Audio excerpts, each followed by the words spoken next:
pretty little baby. I'm so in love with you. Isa sa mga namimiss ng mga kasamahan ni Atasha Mulak sa Eat Bulaga ay ang kanyang pagtatagalog. At this time, sa kanyang pagbabalik, nagpapakitang gilas ulit ang dalaga. Okay. Magaling ka na magtagalog? Opo. Okay. Anong mapapa-impress mo kung Tagalog? Nakakapagpapagabag. Tawang-tawa naman silang dalawa pareho dahil super mabilis at hindi nauutal sa pagsasalita ng napakahirap na Tagalog si Atasha Mulak. Aba! Mayabang! Sorry, sinubukan ko lang yung Tagalog lang eh. Sa opening ng programang Eat Bulaga, makikita ang saya at super energetic pa rin na Atasha Mulak kasama ang kanyang mga kapwa host ng Eat Bulaga.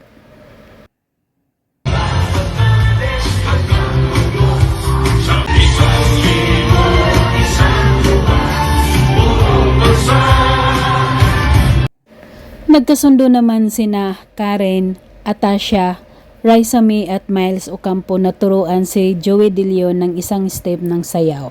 At narito panoorin natin.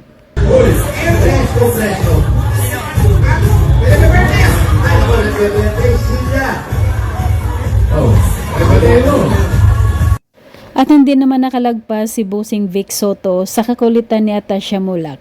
Tinuruan din niya ito ng sayaw na paikot-ikot at sumunod naman si Vic Soto sa kanya.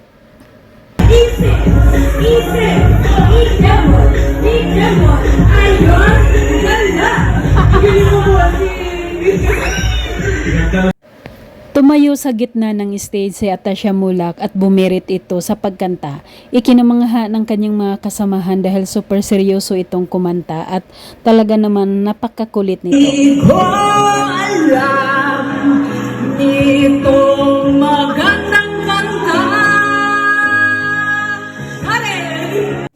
At kahit sa Pirapi segment games ng programa, nagpapatawa si Atasha Mulak at pati ang contestant ay natawa at nahawa na rin sa kanyang pagsayaw.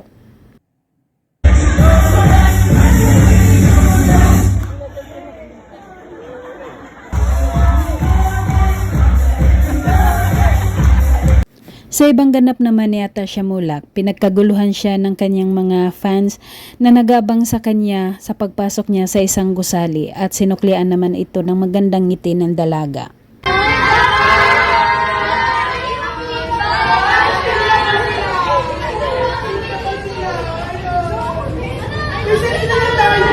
Pinabigyan ni Atasha Mulak ang mga tagahanga na malapitan siya at makapag-picture sa kanya ang mga ito.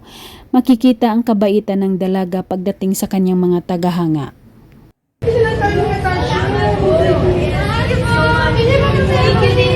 Thank you.